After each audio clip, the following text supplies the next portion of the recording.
Can you guys hear me?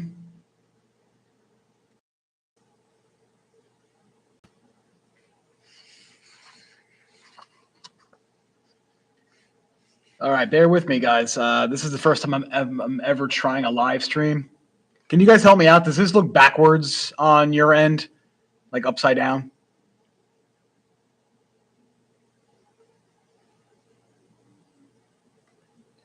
Awesome. I really appreciate it. Yeah, so I'm in my classroom at the moment, so I don't have access to all of my software that I normally use to make videos. So we're just gonna have to rough it. So I apologize if the video quality is poor or the audio quality. But what I wanted to do, since tomorrow is the Regents, is do a little bit more CRQ practice, because even though I have a whole bunch of CRQ video, a whole bunch is probably an exaggeration, but there are some CRQ questions in terms of style that I have not gotten to in my videos. So I wanted to just make sure that I spent a little bit of time going over some of those tricky ones. So I'll start that in about 3 minutes. But if you guys have any questions about general Regents things before we start, by all means, throw them in the chat.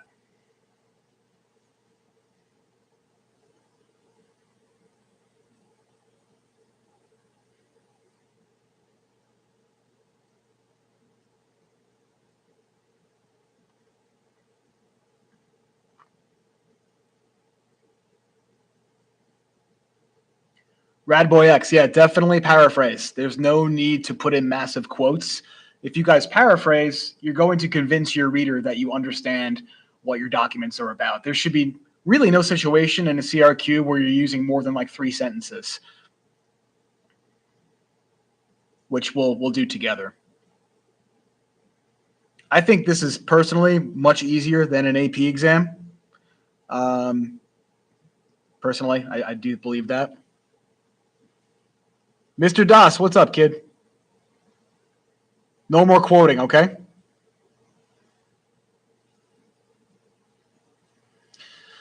So that's the thing with the enduring issues essay. The documents are always changing, but the task is always the same. I wish I could tell you guys what the documents would be about. I'm not sure if your teacher has told you this, but we don't get to see the Regents exams until you guys do. Amen A, yes, using evidence does not mean you have to quote, right? As long as you paraphrase the evidence, meaning use the information from the source, but in your own words, that also counts as using evidence. It does not have to be a quote. And if you guys don't believe me, what I would recommend doing is, if you guys just Google, do a search up global history Regents, and then it'll take you to the state website, and you can see all the old tests, and you can even look at the answer keys in terms of what the state was accepting as correct answers. And none of the correct answers are using direct quotes, right? It's all paraphrased information for the most part. We're going to talk about audience today, Cream. It's a very difficult thing to understand. I agree with your teacher. 4 sentences for similarity difference. I agree 100%. So for those, you probably want to begin with identifying how they're similar or different. Then maybe 2 sentences, each one talking about an example from each document. And then maybe the last sentence explains a little bit. I think 3 to 4 sentences for those is good. No, if you paraphrase, you do not need to cite. Except I would definitely make a habit of citing your documents in your enduring issues essay, for sure.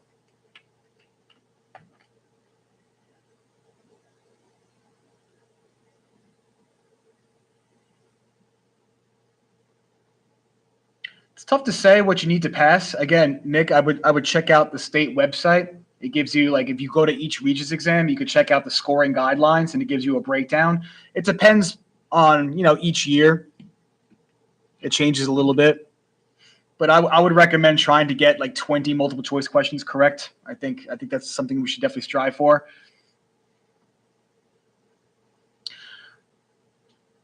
Defaulty, no, I wish I could tell you, kid. Again, the topics tend to be pretty consistent across the Regents exams, but every once in a while, things definitely shift.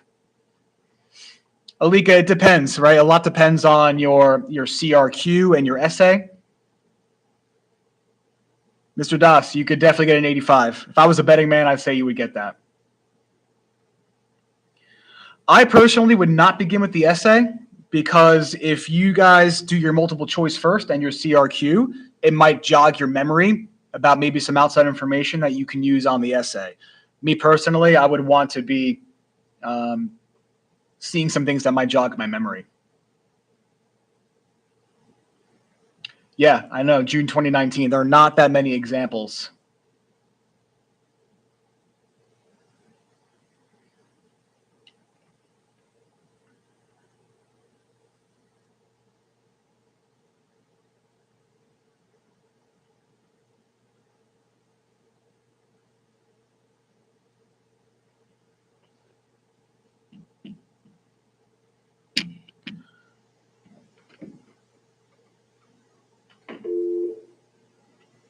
Before you release, everybody needs to make sure that they sign the bottom of the declaration page.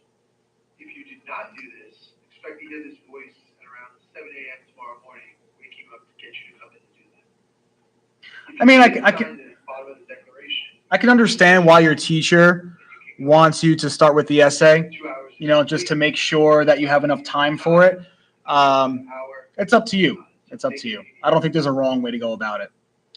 Mike, they changed it because the new test is aligned to some new teaching standards that emphasize more about your ability to read and write than your ability to recall specific facts. So it's more of a test of your skills than a test of your depth of knowledge of the history. You still have to know some history, but I would argue you probably have to know a little bit less specific stuff than you did before 2019. Does anyone else have any general questions at this point? Otherwise, I'll start taking a look at some CRQ stuff. Some of you guys who are my students, you may have seen some of this stuff before, so I apologize if this seems repetitive, but I want to make sure that I get some content on YouTube that talks about these kinds of CRQ questions.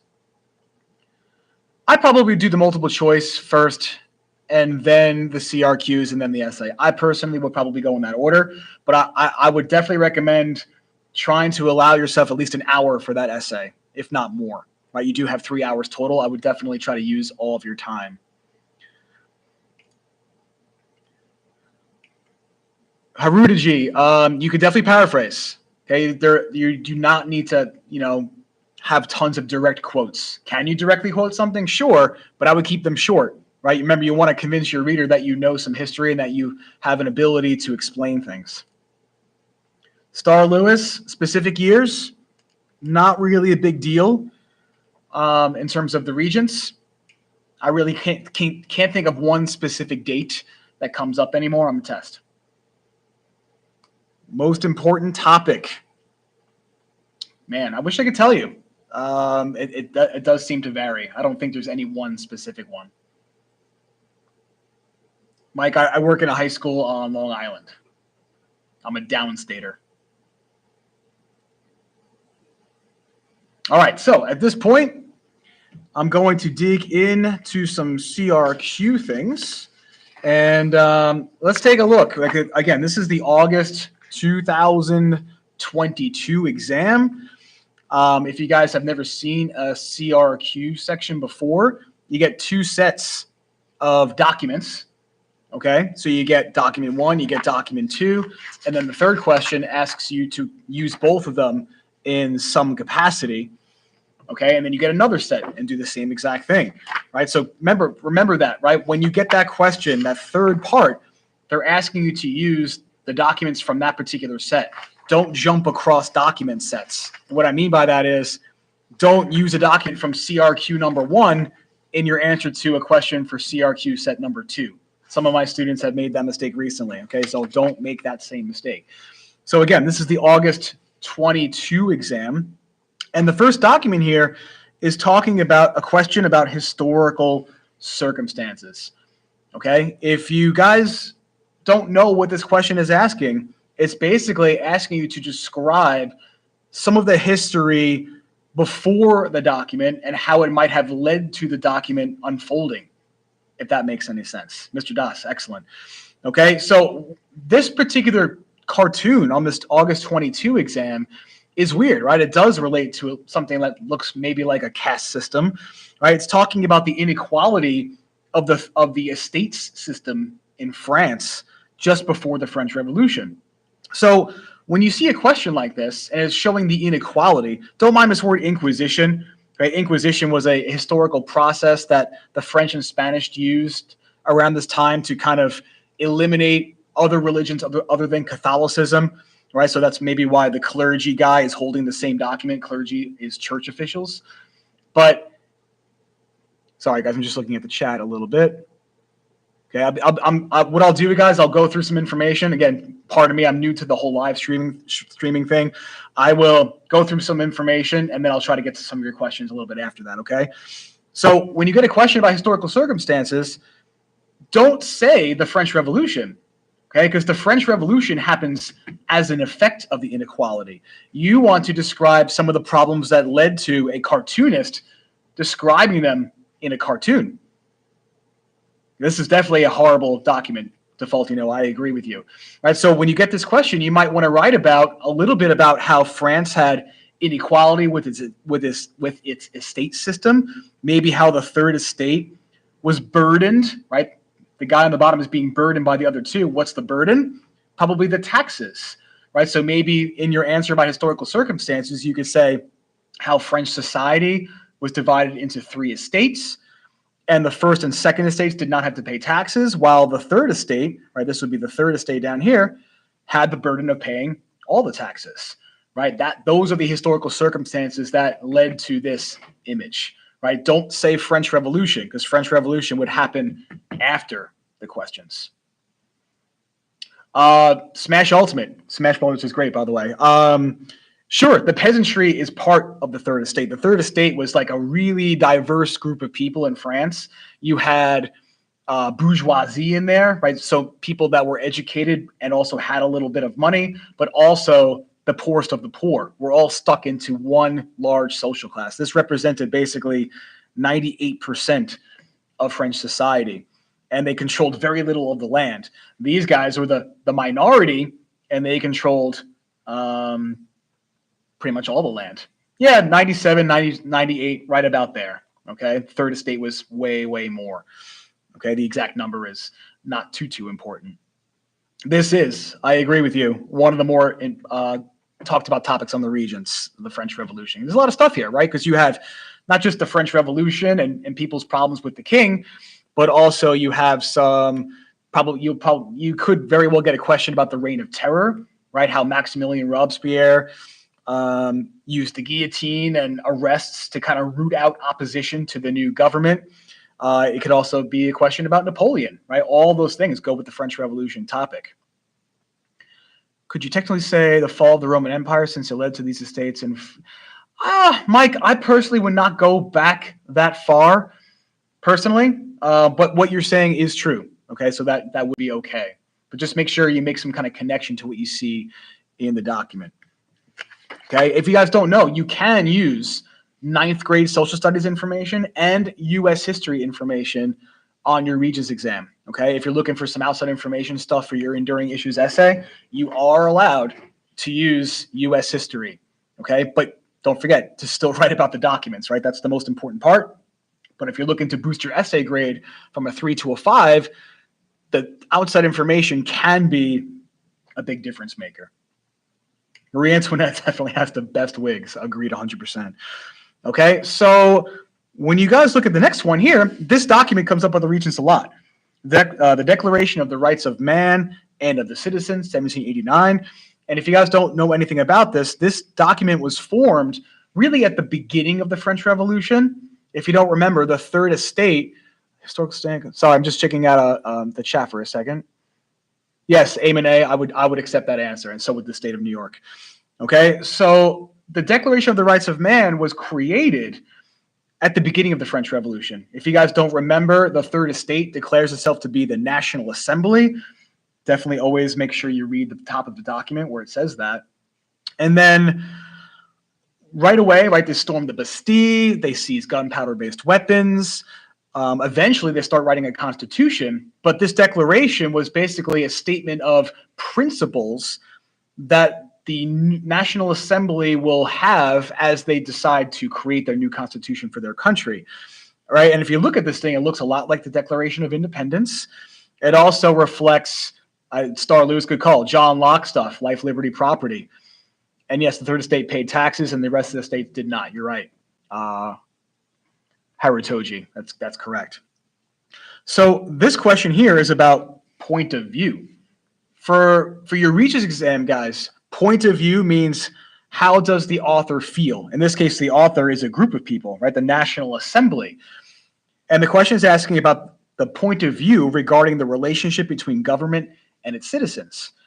So when you get this question, what you probably want to do with either a purpose or a point of view, I like to have my students take this in terms of like maybe two sentences, a two-sentence approach, make some kind of broad claim, and then support it with some paraphrased evidence or maybe a direct quote. Okay, so what I would do and what I had my students do with this one, I would simply restate some of the question. I would probably say the national, forgive my handwriting, I was never good at handwriting, the National Assemblies.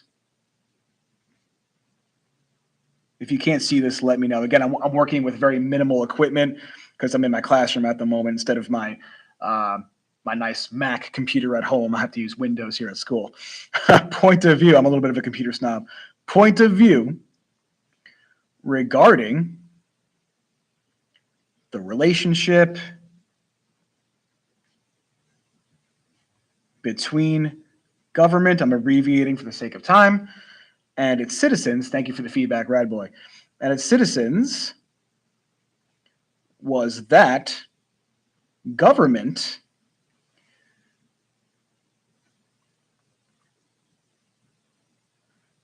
is based on the people and it should protect people's rights.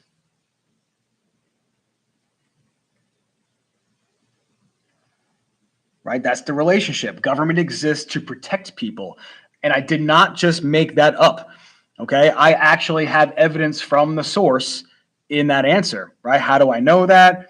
It says basically right in the first, or rather the second article here, the rights are liberty, property, security, and resistance to oppression. And the aim of all political association, which is a fancy way of saying government, is to protect rights.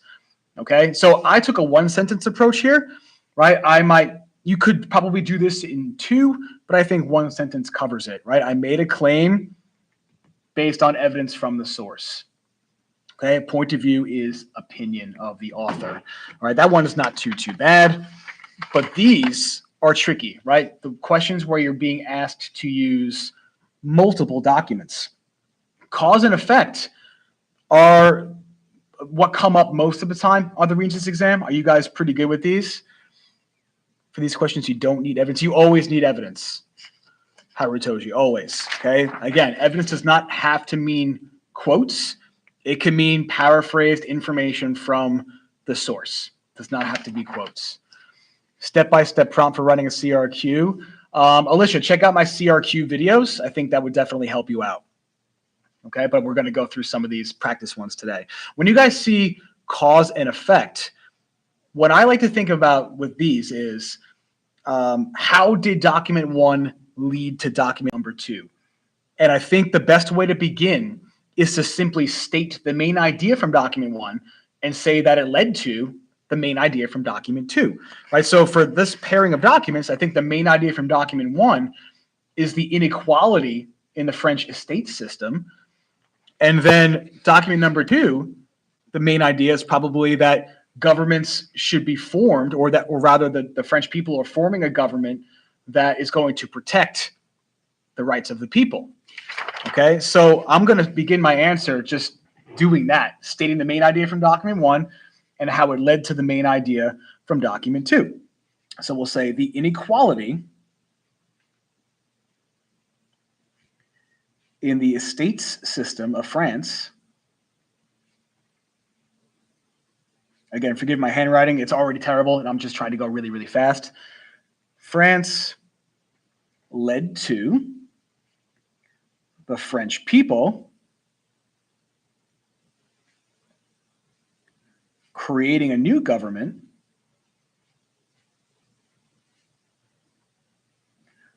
that would protect natural rights. Okay, what I did so far is I did the identify part. What I didn't do is explain, right? Think about that. It can't really happen that you go from having inequality and no rights to simply having rights. You have to offer up some kind of an explanation, right? Think about what had to happen in the middle, maybe. What happened in the middle is the start of the French Revolution, okay?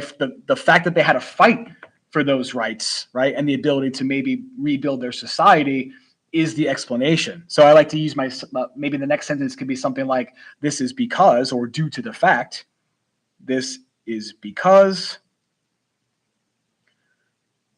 the Third Estate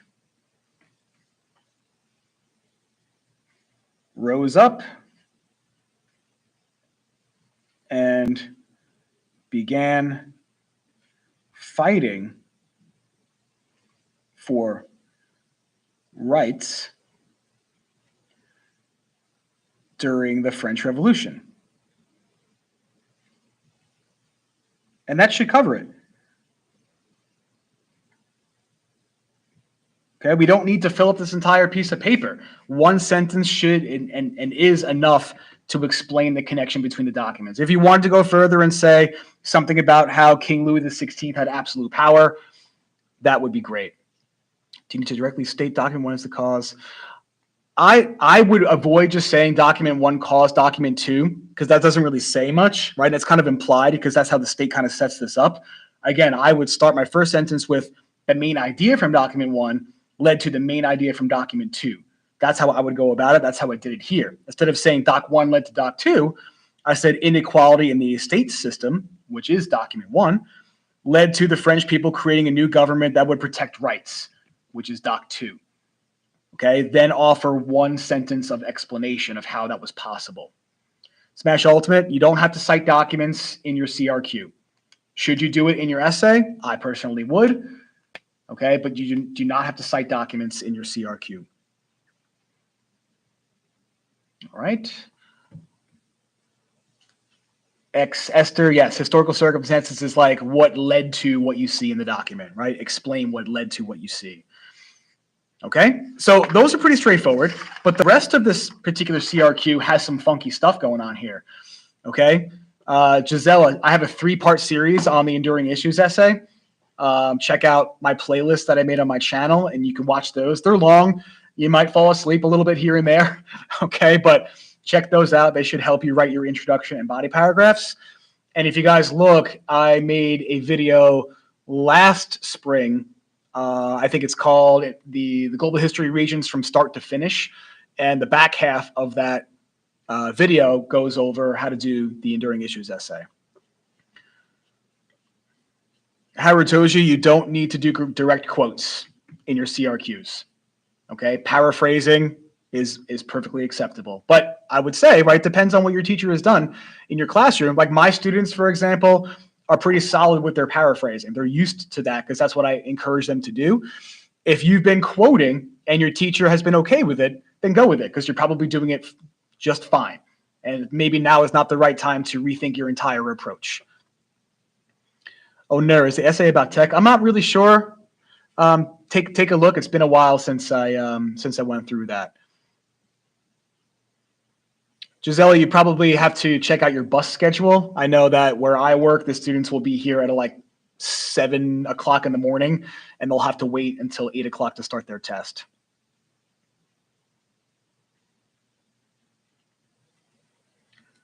Global history regions is easy compared to before. I don't know. It depends what your strengths are. I think this is more about skills, whereas before it was more about facts.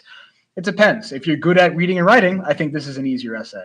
Giselle, you got this, kid. You got plenty of time. Kick back, relax, watch some of my videos, and hopefully I'll give you some confidence. All right, but anyway, yes, somebody mentioned Scramble for Africa here, right? Document 1 is a picture of Africa from 1955.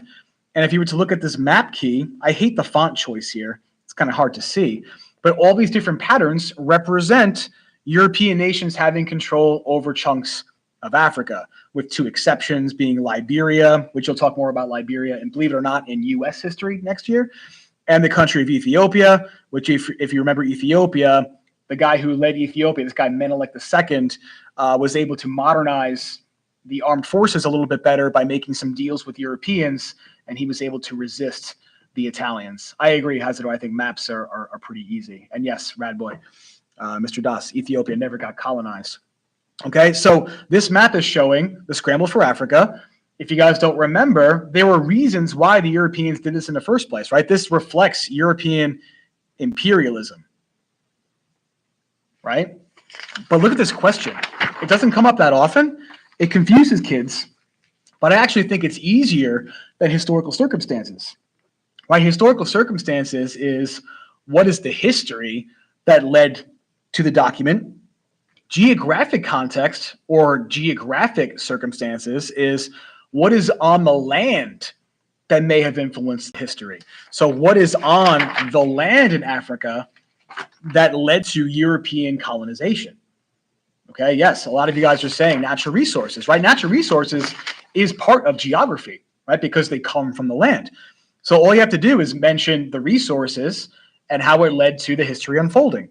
Right, so very similar to historical circumstances, but it's about the land, not the history. Yes, gold is a big one, rubber and diamonds for sure. Right, in the modern world, the resources are still valuable, right? But now that we actually harvest a lot of other things from Africa now as well. Maybe your teacher mentioned cobalt mining in the Congo, which is necessary to create rechargeable batteries. Right, so simply for my answer, I'll just do something like this: Africa contained many natural resources, such as gold, rubber, and diamonds,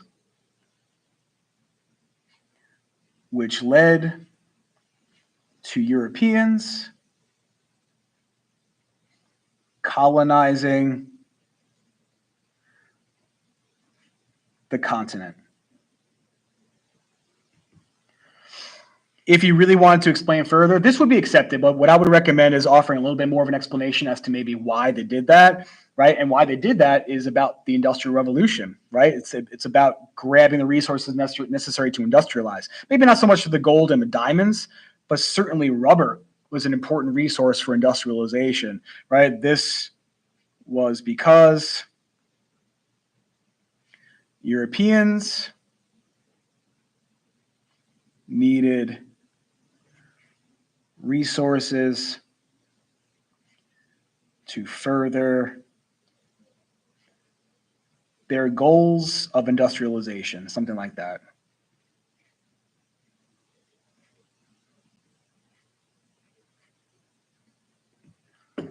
Makes sense. I'll pause here. I'll take some questions.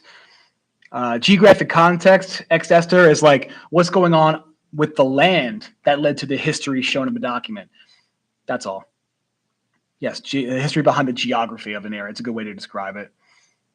Okay, I think these are really easy, but I just wanted to go over them in case they come up because they don't come up too often. So I just want to make sure you guys have been exposed to all the different types of questions, right? Probably if you practice this stuff in your own classroom, you probably did a lot of historical circumstances, point of view, and cause and effect. So I just want to make sure we're on the same page with some of the outliers that could take place. Okay, audience is next. Yes, Mr. Das, you've seen this before, right? I applaud how hard you're working on for the Regents. You're going to be just fine. So audience, guys, with audience is who is the author speaking to. You have to keep in mind, guys, that whenever we speak to certain groups of people, we change the way we talk, if that makes any sense, right? So I might present history in a way that's accessible to 15 to 16-year-olds, right? Because I teach 10th grade global history and geography. It wouldn't make sense for me to just talk about the history with a lot of big words and a lot of hardcore advanced concepts because my audience wouldn't understand it. And obviously I would I wouldn't want to speak to my students as if they were elementary school students, right? So it is a dangerous question. So audience affects the way we present things. The example I like to give my students, I don't know about you guys, you probably come from all over the state of New York, but I'm a huge New York Yankees fan. Let's go Yanks, okay? I don't hate the Mets. The only sports team I hate from the state is the New York Rangers because I love the Islanders and they play in the same division. But think about a scenario in which I am asked to go to Yankee Stadium and give a speech. The Yankee Stadium would have an audience of Yankees fans, right? So think about what I'm going to put in my speech. Usually the people that are making speeches want to make the audience happy, right? You want the audience on your side. So if I'm giving a speech about the best baseball teams of all time, I'm going to say how great the Yankees are, and I'm going to leave out the Mets, or I'm just going to say that the Mets are not as good as the Yankees. Okay? Again, the whole point of this example, if you're just hopping in, is I want to make my audience happy. So going back to this question here, explain how audience affects what Kwame Nkrumah includes in his speech based on the passage. So, sorry, John. Let's go Islanders. Kwame Nkrumah is the person associated with independence in a country called Ghana. Okay, and Ghana is in Africa, and it received its independence from the British in the late 1950s. And in the beginning of the source, Hutus and Tutsis is Rwanda, Radboy. Okay, in his speech, it says in the top of the source, rather, it's mentioning who the primary audience is. In the audience were thousands of Ghanaians. So the primary group of people he's talking to are his own people. And now he's rising to power and speaking to them. Right? So think about what would happen in our own society, right? The person who just took over as president of the country has to give a speech to the people. What would you want to hear from that politician? Right? If I'm a person from Ghana and this person's now in power, I want to hear that the country is going to get better. I want to hear that the country now has freedom. Right? I might also say some bad things about your rivals. Okay? So the speech is going to be tailored to the audience in terms of what that audience wants to hear so that he gains their support. Right? So if you look, there are a bunch of free passages here. We must realize that from now on, we are no more a colonial, but a free and independent people, with an exclamation point. In the speech, he probably yelled that out, and I bet you the people were really fired up for that. So this is one thing that he emphasizes in his speech because his audience is a bunch of Ghanaian people that just fought for independence. Right? He also takes the time to thank the people that helped him obtain his independence. Right? He says the things that people want to hear. So again, going back to the beginning of the question, some of you guys are just hopping in, the audience question, figure out who the primary audience is, and then ask yourself what that audience wants to hear, and then find it in the source, kind of like working backwards. So Kwame Nkrumah's audience is the people of Ghana who just became independent and have a new government in charge. They're going to want to hear about how their country is better now. Does he say that? Sure. He says that the people are now free. And it's these things that we're going to put in our answer. Okay? So here's how I'm going to write this out. All right? Naval Crusader, thanks. All right? So we've got here Kwame Nkrumah. I'm not going to restate the question here for the sake of time. If you're comfortable not restating, then you don't have to. There's no law that says you have to do that. Kwame Nkrumah chooses to emphasize how his people are now free,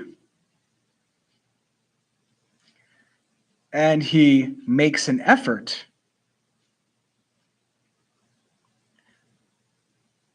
to thank them for helping him achieve independence.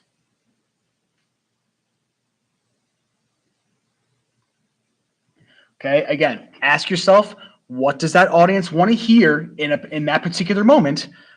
and then find the evidence of that in the source, right? In my prior example, Yankee fans are going to want to hear about how awesome the Yankees are, so that's what's going to be in my speech. The people of Ghana are going to want to hear about how their country is going to be better. Find it in the source, put it in as your answer. This is a full credit answer, 100%.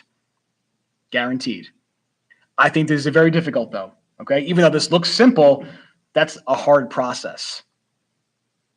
Take a breath and relax. That's good advice, Eamon. Good call. Carlina, there are 2 sets of CRQs. Okay, so a total of 6 questions, CRQ questions. Dimitri, make sure you study up on your Asian and Latin American history as well. Okay, there's a lot of non-European stuff in this. Hazardor, yeah, I'm hoping you guys don't get this. There seems to be a trend where this comes up more on like the August and January Regents exams instead of June. So I hope tomorrow you guys get lucky and it's nice and simple with purpose and point of view. Okay, raw materials, Gisela, is just another way of saying natural resources. Stuff that's in the land that you can harvest and make something out of. That's all, right? Coal is an important natural resource. Coal is just a hunk of rock, but if you heat it up, it gets really hot and you could power steam engines. All right, so that's that. Now we have here the hardest part, turning point. Okay, it doesn't come up often. Usually it's cause and effect. Every once in a while, it's similarity or difference. And notice how I say or. Don't do both, guys. If you get similarity and difference tomorrow, pick one of them. Don't write about how things are similar and different. They're just going to grade the first one you write about. So don't waste your time, right? Just pick one. Don't do both. EM, yeah, I wish I could tell you, kid. I'm never going to know for sure until you guys know. I'm literally not allowed to see it until you guys see it, if that makes any sense. Believe it or not. I'm not. What's the phrase the kids like to use? No cap. I'm not lying. Okay, so turning point, guys. A turning point is defined for you here. A major event, idea, or historical development that brings about significant change. Okay, so it's a really big specific event that alters the course of history, right? So think about it. Document 1 in this set is Africa being taken over by European powers. That's the main idea. But then we get to the second document in which it looks like the people of Africa are becoming free. So that doesn't just happen, guys. Some big major event has to happen in the middle that alters the course of history. Okay? And we want to keep it specific. We shouldn't just say a turning point was that Africans fought for independence. You have to think big events in history. And I would definitely try to pay attention to the time periods. To the time periods. Right? Africa gets imperialized. Yes, I know this map says 1955, but this process was pretty much done by the late 1800s, right? The scramble for Africa is like an 1800s trend. So in the 1800s, Africa is colonized. 1950s, looks like the British are going home. And also remember, the British are not just going home in Ghana. Can you guys tell me another place that the British left by the time we get to the 1950s? Right? Another place that was decolonized other than Africa?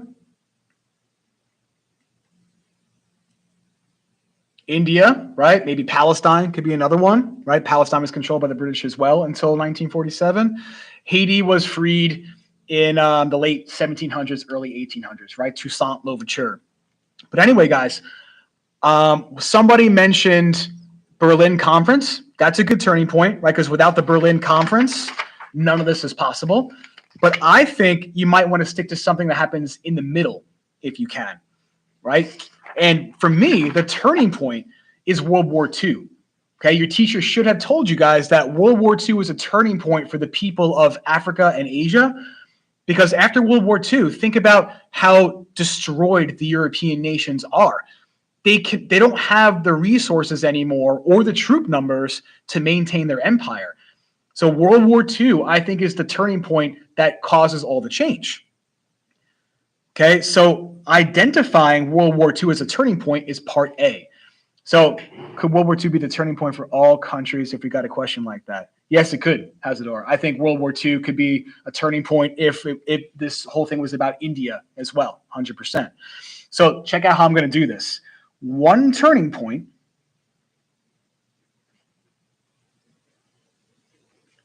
associated, I'm restating the question a little bit here, with the documents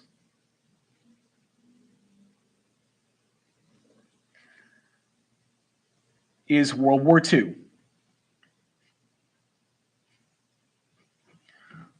Once you do that, you get, if you see here, 1 point out of 2. That would get you 1 point because we took care of the identify part.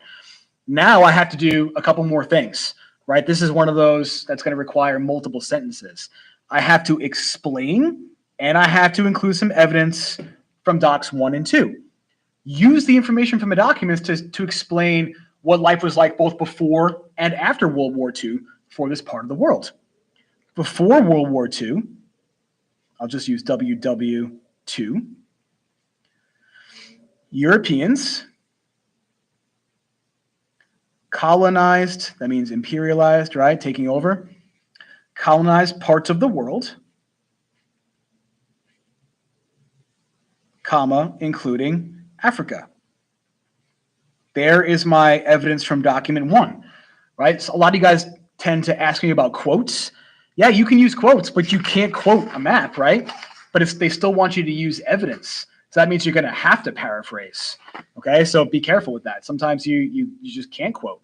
So what I did in my second sentence is paraphrased evidence from document number 1.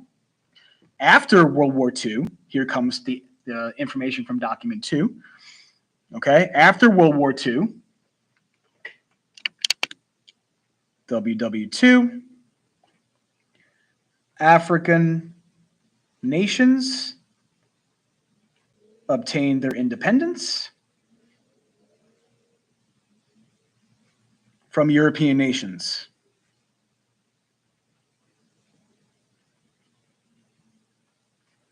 Okay, so at this point, what I've done is everything except the explain.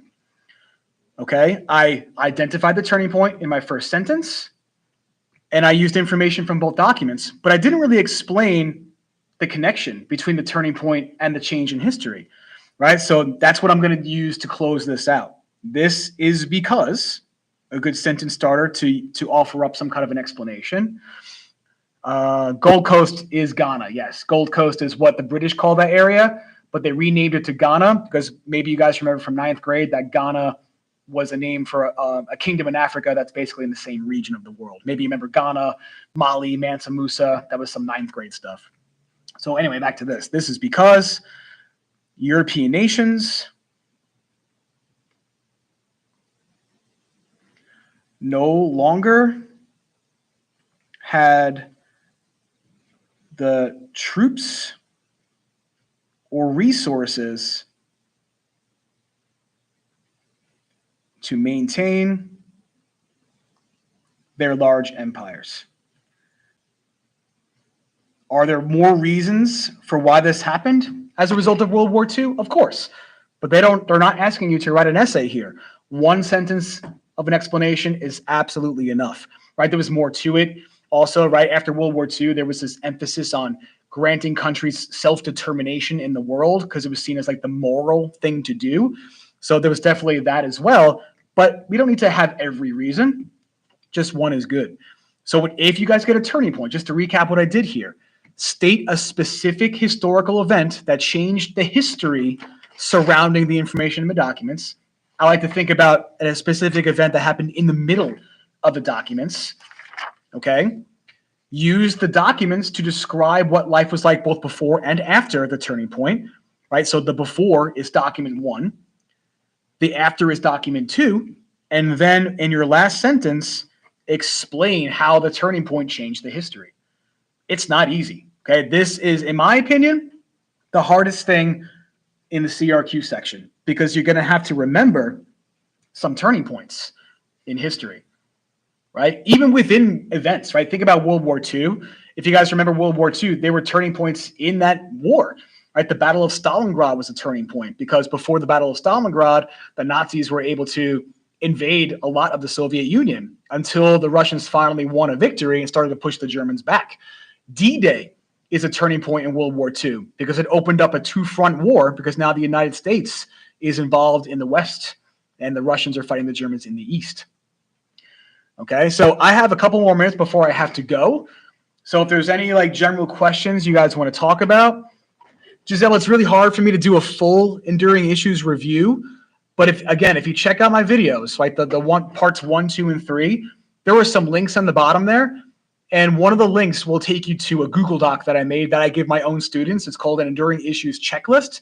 And it shows you every step, start to finish, that you need to include in your Enduring Issues essay. And I even give you some like example sentence frames for how you can structure your introduction paragraph. So check out my YouTube videos on the Enduring Issues essay and look at the links because there are some good resources there for you guys. Anything else, guys? EM, I really appreciate it. And I apologize if this looks really, the quality of the video and the audio is not great. Again, I'm on my classroom computer at the moment.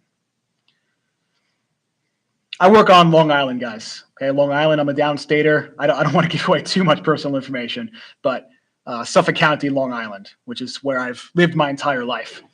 But I'm very familiar with Albany. I have family in Clifton Park. I really like it up there a lot.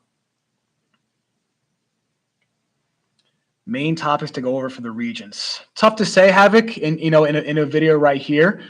But I would definitely, again, check out all my review videos because I went over a lot of past Regents exams. And if you watch those, you should get a sense of the important topics to know because they come up time and time again. Jericho, yes, Jericho is like the best school district in the entire state of New York, from what I'm told. Very awesome if you go to school there. Strawby Sickle, you're very welcome. EM, great question. Okay, that we could certainly talk about right now, right? If you guys look at your an enduring issues task, I don't know if I have one right in front of me at the moment. Yeah, I do. Hang on one second. I'm surrounded at my desk at the moment by practice Regents exams. But if you look at the task, it's going to say the same thing every time. Okay, they will give you 5 documents. You got to go through each of the 5 and try to find the enduring issues that relate to it. Okay, because they want to see that you could find one enduring issue that's common in at least 3 out of the 5. And then you're going to write an essay using 3 of those documents. Write one body paragraph for each of the documents. Okay, it's better to write about 3 documents and include a lot of outside information than try to write about all 5. Okay, pick one enduring issue. Sometimes kids get confused and they write about a lot of different issues. Find one issue that's in 3 out of the 5. Write one body paragraph for each document. And make sure you're loading up on your outside information, guys, right?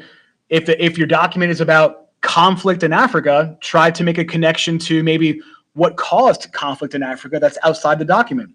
Maybe try to talk about conflict going on in Africa today, right? Use your outside information to provide extra historical circumstances for a document, and then also try to connect what's going on in that document to something in the world today, right? I hope you guys got exposed to some current event stuff, right? The Russian war in Ukraine is in the news a lot. Perhaps you could, touch on that in terms of, some enduring issue stuff, because that relates to a lot of things, right? Conflict being one of them, the desire for power being another one.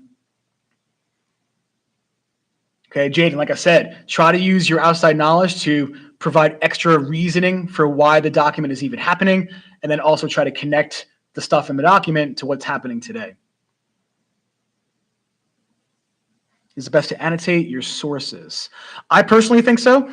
Okay, so what I have my kids do is I make them look at each document and then take notes for each one. The main ideas, outside information, and possible enduring issues. That way you can go back later and not have to reread things. Maybe you could just write about the stuff that you took notes on, right? Think who, what, when, where, and why. Maybe make a couple of bullet points in the margins for each of the documents. Outside information is really, really hard. You guys can get a good grade in your essay without it, but if you want a really great grade in your essay, you're going to need some, for sure. Jack Bunt, if you once or twice in your essay, connect the issue from the past to the same, or rather, if you connect the issue as shown in the past to how the issue is shown today, if you do that twice in your essay, that should cover it. That should definitely cover it. Gisela, yes, that is like hippo. I think I know what you mean by hippo. Do you mean like historical circumstances, audience, purpose, point of view, stuff like that? Pretty sure that's what you mean. Esther, yeah, you can go about it in two different ways. You can have a body paragraph about just outside information, right? Or rather, let me clarify. You could have a body paragraph about how the enduring issue is shown today, or you can kind of weave those things into your separate body paragraphs. It doesn't, there is no requirement for how to structure that. Sure, Smash. The 1750 unit covers basically European colonization of Southeast Asia. It covers the Mughal Empire of India. It covers the Ottoman Empire and the Tokugawa shogunate in Japan. My advice to you guys, maybe at this point, it's kind of late in the game. You could check out my review video on just the world in 1750. In that video, I just pulled all the questions from the past Regents exams about that unit. You could just watch that.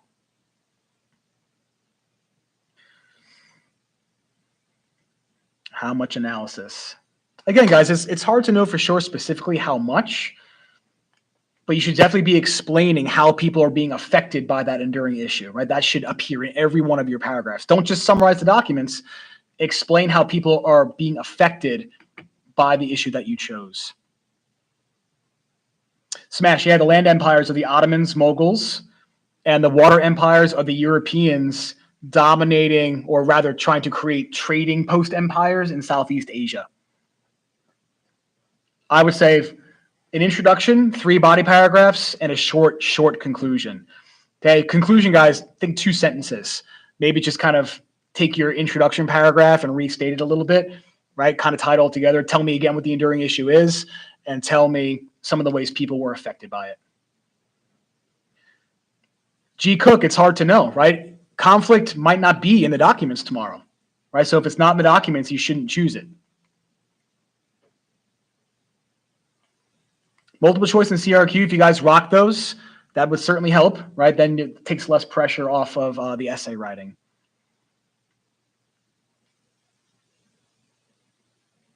Jack, I think it's a good idea. Take a practice exam, right? Go on the state website, download a PDF of a past exam, do the questions, and then they also post the answer keys, right? Even the answer keys for the CRQs are there, so you can check yourself. But again, you guys can also just watch my review videos if you just want to sit back and hear me talk about the history of each question. Winston Churchill was the Prime Minister of England, I should say rather Britain, during World War II and the early Cold War. You're welcome, Jack. If you don't have any outside information, you're probably, it depends on how great the rest of your essay is. You could probably get a 3 out of 5 without outside information, but it has to be really, really well written. And you have to definitely explain how people are affected by the enduring issue. Mao Zedong was the communist leader of China between 1949 and I want to say 1976. He is known for the Great Leap Forward, the Cultural Revolution, the Red Guard, propaganda, censorship, stuff like that, right? Kind of messed up the Chinese economy. And then the next guy, Deng Xiaoping, comes in and he brings in elements of capitalism to kind of get the Chinese economy going again. Linda, we did CRQs in this whole live stream. So when I'm done with this, go back and watch it, and also check out my CRQ videos playlist on my channel.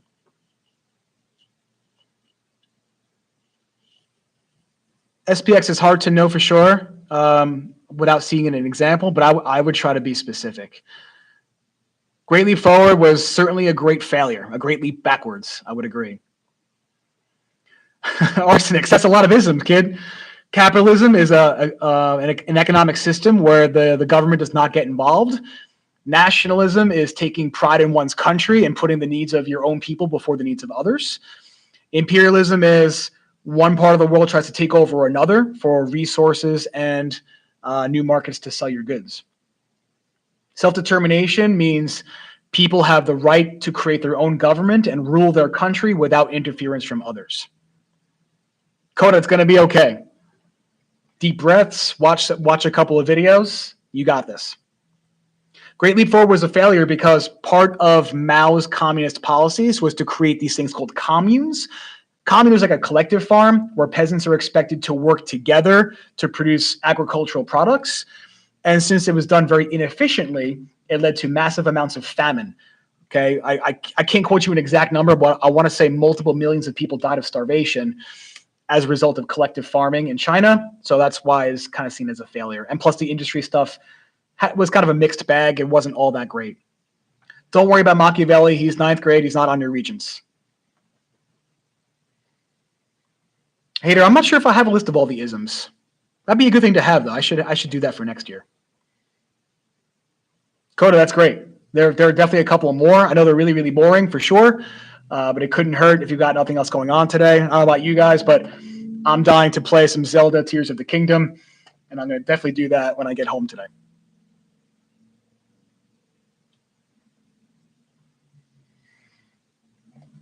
Glaves, right? Outside information, think about what else you know about that topic, right? Maybe you guys get a document about the French Revolution, like what's shown here. This French Revolution document is talking about how bread shortages made people angry.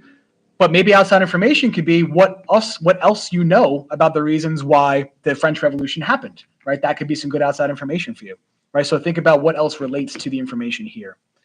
Meiji Japan Meiji was known for modernizing Japan and industrializing it as a way to make Japan stronger.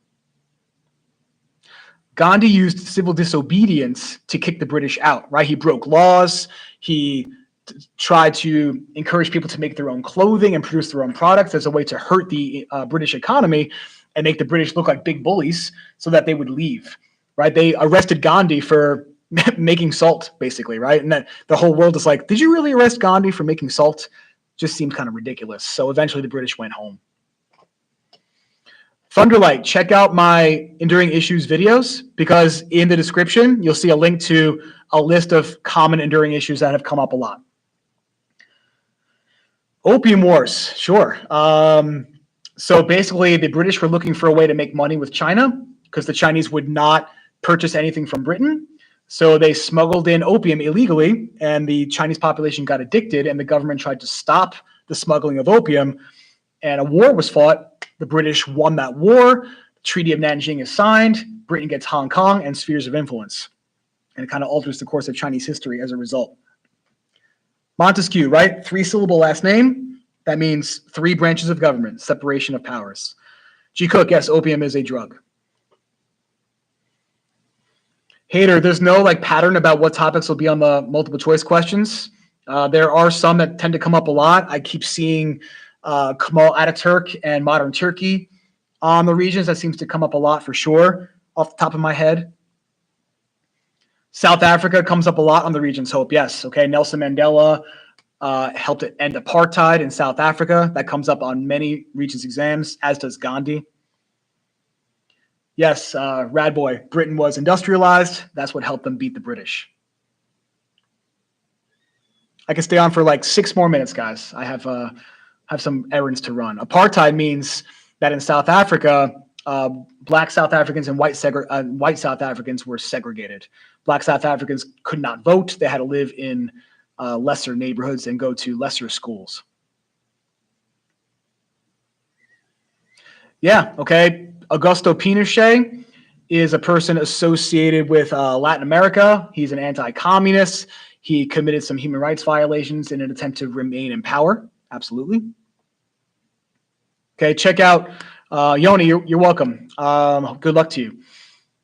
Definitely read a little bit about Pinochet and the mothers of the Plaza de Mayo, okay, in Argentina, because they tend to come up a lot as well.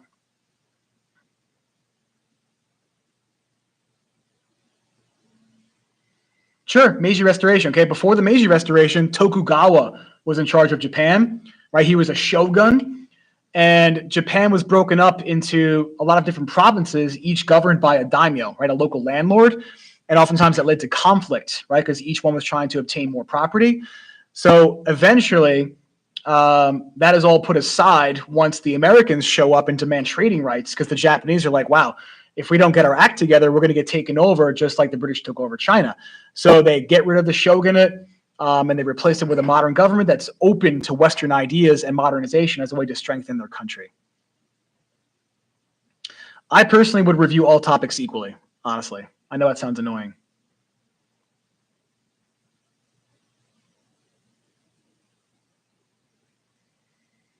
Frederick the Great.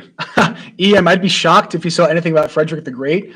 God, it's been a while since I've even read anything about him. I want to say he was an Austrian emperor. Yeah, Austrian. And he embraced some of the ideas of the Enlightenment. He's an example of an enlightened despot, just like Catherine the Great was of Russia. These are leaders. It could be Prussia, Rad Boy. I forget if it's Prussia or Austria. They're basically monarchs who embraced some parts of the Enlightenment, but also when their power was threatened, they put down those threats. No Alexander the Great on the Regents.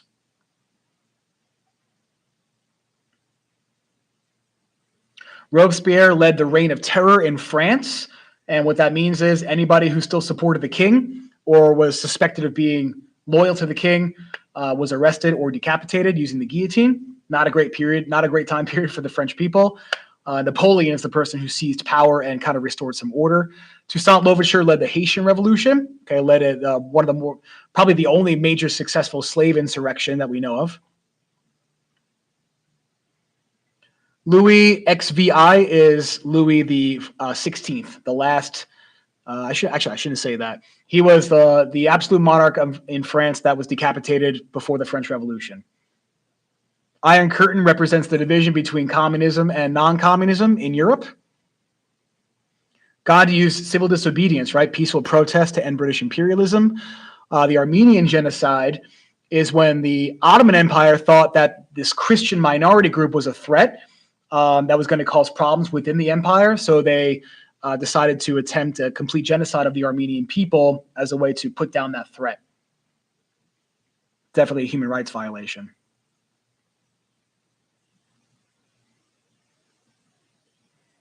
The Cold War ends in 1991 when the Soviet Union falls apart, but the Berlin Wall came down a couple of years prior in 1989. For a variety of reasons, the Soviet economy wasn't doing well. They spent 10 years trying to spread communism in Afghanistan, and it failed miserably. And there were a lot of people in the Soviet Union who just wanted their freedom and rose up. Soviet Union is Russia plus the satellite nations in Eastern Europe, right? Poland, Czechoslovakia. What are some other ones? Romania. World War I, sure, trench warfare. Machine guns were a new technology. The Germans had to fight a two-front war. Most importantly with World War I, though, guys, is the Treaty of Versailles is signed. That causes all kinds of problems for Germany. That helps lead to World War II. SPX, if I was a betting man, I would say yes, apartheid would be on the Regents. It comes up on a lot of Regents exams. Russian Revolution causes. Russia was losing World War I very badly. It was still governed by an absolute monarch. People had bad working conditions in factories. Vladimir Lenin was a communist who promised everybody peace, land, and bread. And he was a member of the Bolshevik Party, and they were able to rise to power. Santa, we went over Mao a little bit already. So when this live stream is over, you could definitely check that out. Or maybe the chat can help with that. India and Pakistan comes up a lot on the Regents, yes. As a result of religious conflict in India, when India became independent, it was partitioned into India for Hindus and Pakistan for Muslims. Yep, you spelled it right, Lajada. Okay, apartheid was racial segregation in South Africa between the late 40s and the early 1990s. Topography is the physical features on the land. Hey, Dees, what's up? Long March is a part of the Chinese Civil War, when in the beginning of the Civil War, Mao and his followers were not very successful, and they were forced to retreat and basically hide out, and they recruited followers to the communist cause, and they were able to come back and then win their Civil War. So without the Long March, without their ability to escape, probably Mao would have been put down. Jerusalem, important religious city for Hindu. I'm sorry, not for Hindus. What am I saying? Jerusalem is important for Christians, Muslims, and Jews, and it's always being fought over between those groups. I shouldn't say always, but it's been increasingly a point of contention since Israel was created after World War II. Yes, arsenics. Think about the word apart for apartheid. Very good call. The Zulus were a group in South Africa that the British had to conquer in order to colonize Southern Africa. Decolonization is when the Europeans let their colonies go. Sometimes they just let them go. Sometimes the colonies fought for their independence. Sometimes they used civil disobedience. And it happened in a lot of parts of the world, in Africa and Asia. Deng Xiaoping followed up Mao Zedong, and he basically did the same things that Mikhail Gorbachev did in the Soviet Union.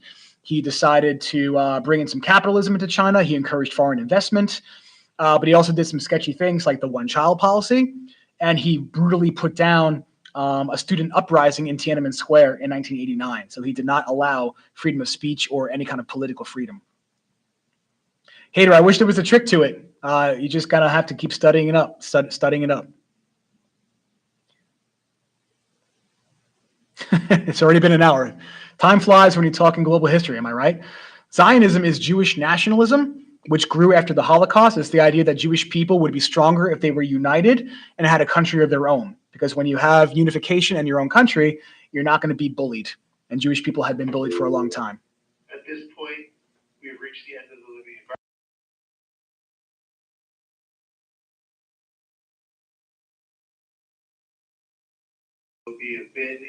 Voltaire was an Enlightenment thinker that promised, not promised, he argued that freedom of speech was important. Boxer Rebellion is when the Chinese that did not like Western influence rose up and violently attacked Westerners in China, helped bring about the end of the Qing dynasty. I think the strategies and the material are equally important, Jaden, as annoying as that is. Kwame Nkrumah helped liberate Ghana from British rule. Reign of Terror is the early 1790s. Amritsar Massacre is when Indian people rose up and opposed some pretty restrictive British laws in, I want to say, I forget the exact year, I want to say somewhere in the 1930s. And the British put it down violently, and that led to a lot of Indian nationalism and demand for independence. NAFTA is the North American Free Trade Agreement, which reduced trade barriers between Canada, the US, and Mexico, which has allowed for cheaper prices for consumer products, but it also has led to the outsourcing of many US jobs to other places. Gorbachev helps contribute to the end of the Soviet Union. One can make a case, though, that Vladimir Putin governs Russia today as a totalitarian leader. Totalitarianism is when the government controls every aspect of your life, not just the government, but maybe what job you're going to have, where you're going to go to school, what you're going to learn about, what you can see on TV. NATO, North Atlantic Treaty Organization, was the alliance of Western European countries in America during the Cold War, and it still exists today. It's only growing. Finland joined NATO just a couple months ago. Mandates are British territories. Mandates are territories of the former Ottoman Empire that for a time were governed by the British and the French. Oh, boy, rapid fire time, huh? This is exhausting. Live streaming is fun. Nehru is the person who led India after independence. Edict of Nantes is when the French decided to no longer give their people religious tolerance. I'd be shocked if you saw that on the Regents.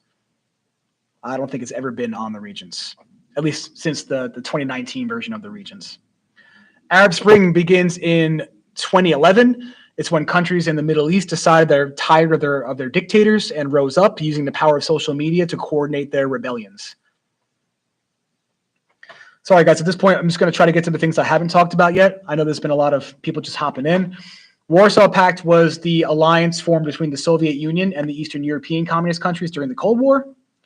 Russo-Japanese War was fought between Russia and Japan between 1904 and 1905. And it was a big deal because Japan beat Russia, despite the fact that Russia is the biggest country in the world, which showed just how behind the times Russia is and how strong Japan became.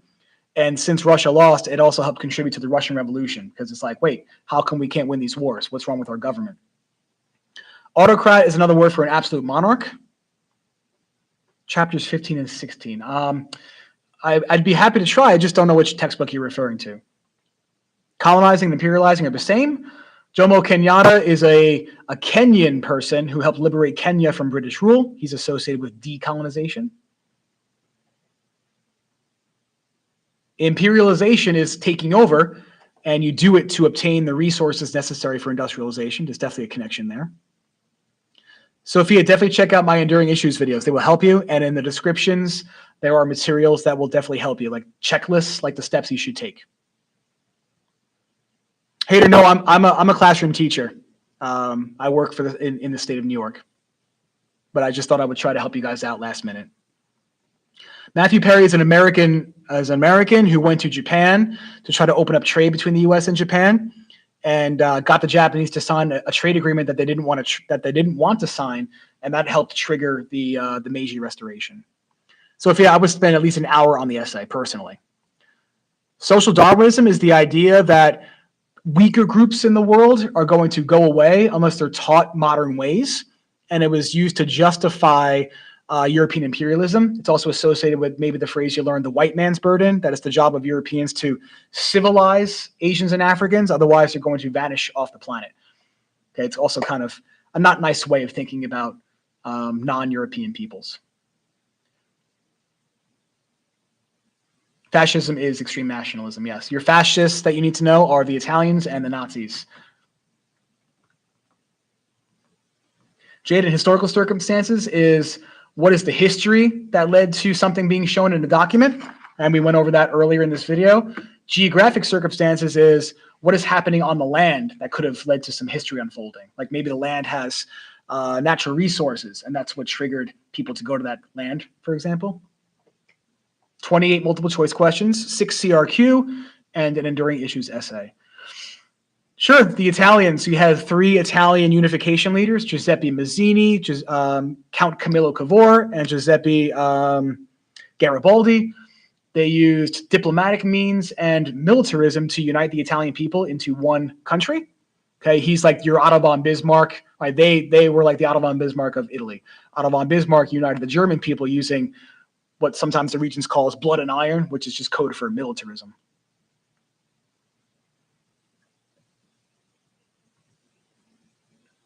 Couple more minutes, guys. I'm already over my designated 3 o'clock cutoff. I do have to leave shortly.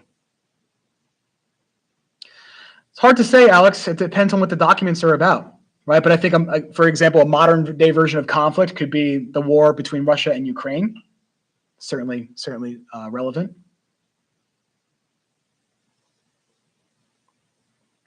Blitzkrieg is when the Germans charged into Poland on September 1st, 1939. Right? It's German for lightning war. They didn't want to be stuck in trenches anymore. So they used planes and tanks and fast moving technologies to try to defeat an enemy before they could establish defensive positions. World War I, 1914 to 1918. World War II, 1939 to 1945. Germany after World War II was split into East and West. The West was the capitalist democratic side and the East was the communist side. Historical development is just an event, a historical event, just a fancy way of saying it. Kemal Ataturk modernized and westernized Turkey. Berlin Wall, the eastern side was the communist side. Ottoman Empire, large empire that covered North Africa, the Middle East, and parts of Eastern Europe, fell apart after World War I. Saddam Hussein, dictator of Iraq until 2003. Sorry, I want to say 2003, 2006, somewhere in there when the United States invaded Iraq the second time. After World War II, the Soviet Union and the U.S. begin the Cold War, right? Arms race. Berlin Conference, European nations scrambling for Africa to obtain natural resources. The Berlin Conference was a way to kind of more diplomatically decide who's going to get what. But remember, no Africans were there. And in redrawing the boundaries, they often put people together who didn't get along, and that led to conflict later in history. We see conflict between people in Sudan today, probably as a result of the scramble for Africa. Perestroika, yes, brought some capitalism to the Soviet Union. Mikhail Gorbachev very famously enabled McDonald's to open in the Soviet Union. That was a big deal. You could Google Mikhail Gorbachev Pizza Hut, and you'll see a commercial about Russian people saying, Mikhail Gorbachev brought us Pizza Hut. How awesome is that? But I live, in the New York City area, so Pizza Hut, can't do it. Bay of Pigs is when some Cuban people living in America tried to go back to Cuba to remove Fidel Castro from power. UI, check out all of my Regents review videos. That's probably the most efficient way to go about it at this late stage. Karl Marx, the founder of communism, communist ideas, believed that one day the proletariat would overthrow the bourgeoisie and create a classless society. Triple Alliance and Triple Entente. The Triple Entente, it's kind of confusing because a couple of countries switched sides last minute, but let's just say the Triple Entente is basically the British, the French, and the Americans, and then the Triple Alliance is the other side of things, right? Germany, Austria, and the Ottoman Empire. Adam Smith is the guy who wrote The Wealth of Nations and argued that capitalism is the best economic system. Thanks, Jaden. Take care. Deng Xiaoping, like I said before, brought capitalism to China, but continued to repress people's freedom of speech. He also instituted the one-child policy to deal with overpopulation. Cuban Missile Crisis is when we flew spy planes over Cuba, and we discovered that the Soviet Union was putting nuclear missiles there, which triggered us going into panic mode, and we put a blockade around Cuba to try to prevent the Soviets from bringing more missiles into Cuba. And we thought that that might trigger a world war. But fortunately, the Soviet Union went home, and to show good faith, we took our nuclear missiles out of Turkey. Fluffy Beef, I wouldn't sweat mercantilism on this region. That's more of a 9th grade thing. But it does relate to European imperialism, right? The mother countries trying to make money from their colonies. Yeah, Nero, I'm in Long Island. Marxism and communism are the same. OPEC, Organization of Petroleum Exporting Countries. It's countries in the Middle East, mostly countries in the Middle East, and they determine the oil supply as a way to kind of control prices.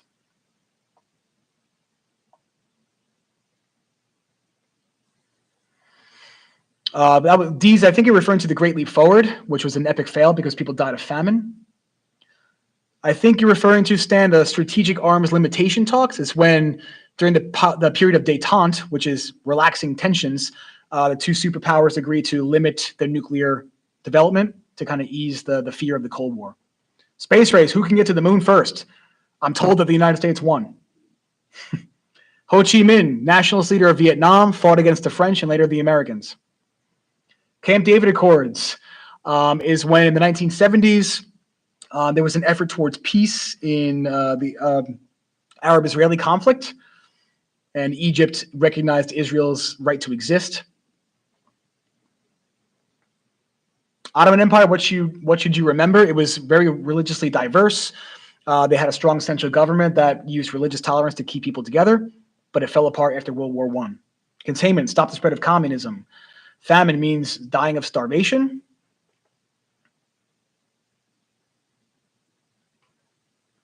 Perestroika means bringing elements of capitalism into the Soviet Union. Glasnost is a Russian word for openness, which means freedom of speech.